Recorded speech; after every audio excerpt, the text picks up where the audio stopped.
Welcome back, Timeless Sagas fans. Today, we're diving into the thrilling world of Roman gladiators.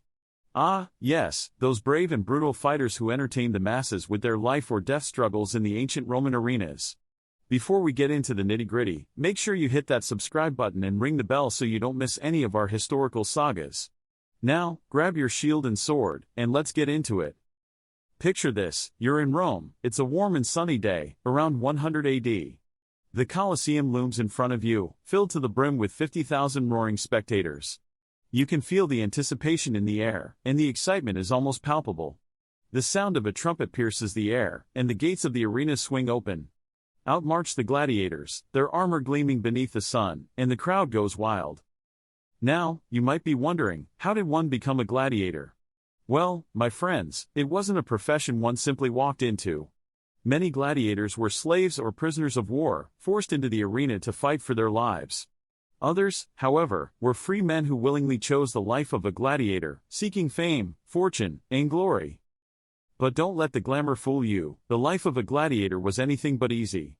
Training was rigorous, the living conditions were far from ideal, and the risk of death was ever present. But, like modern-day celebrities or athletes, successful gladiators were idolized by the masses. They were the rock stars of the ancient world, with their names and faces adorning everything from mosaics to oil lamps. Now, let's take a closer look at the diverse cast of characters that made up the world of Roman gladiators. You see, not all gladiators were created equal, there was a hierarchy, and each type of gladiator had its own distinctive armor and weapons, like specialized athletes today. First up, we have the Murmillo, a classic gladiator wielding a short sword called a gladius and a large, rectangular shield called a scutum. Decked out in a visored helmet and armor on their right arm and leg, these warriors were the poster boys for Roman gladiatorial combat. Next, we have the Retiarius, the fishermen of the arena. These guys fought with a trident, a net, and a dagger.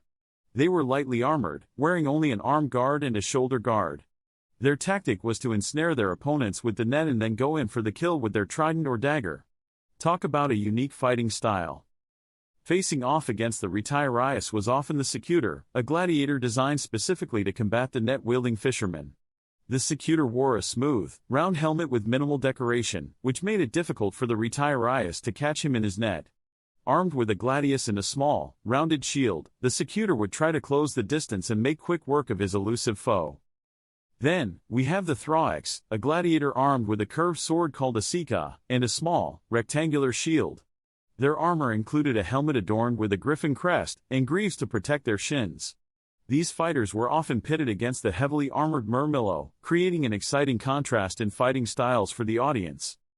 And lastly, we have the Equus, the horsemen of the arena. These gladiators began their battles on horseback, wielding a lance and a small, round shield. Once they had been unhorsed, they would continue the fight on foot with a gladius. They wore tunics, simple helmets, and leg wrappings for protection. While these are just a few examples of the various gladiator types, the combinations were endless, and new types emerged over time. The Romans loved a good spectacle, and the promoters of these games were always looking for fresh and exciting matchups to keep the crowds entertained. But gladiatorial combat wasn't just about blood and gore, it was a reflection of Roman society and its values. You see, the gladiator embodied the ideal Roman virtues, courage, perseverance, and the ability to face death with honor. Even the very word gladiator comes from the Latin gladius, meaning sword, a fitting name for those who lived and died by the blade. Romans also saw gladiatorial contests as a way to honor the dead. In fact, the first recorded gladiatorial games took place in 264 BC at the funeral of a prominent Roman aristocrat. Over time, these funeral games grew in scale and spectacle, eventually evolving into the massive, state-sponsored events we're familiar with today. Now, you might be wondering, what happened to those gladiators who managed to survive their time in the arena? Well, it depended on the individual. Some went on to become trainers, passing on their knowledge and skills to the next generation of fighters. Others retired from the arena and pursued a quiet life away from the blood and sand. And for the most successful gladiators, there was even the chance of earning their freedom, a prize worth fighting for, indeed. But let's not forget the role of the spectators in this brutal world. The Roman audience was the ultimate judge and jury, determining the fate of the fallen gladiators with a simple thumbs up or thumbs down. The power to grant life or death must have been intoxicating, and it's no wonder the Roman people were so captivated by these spectacles of violence.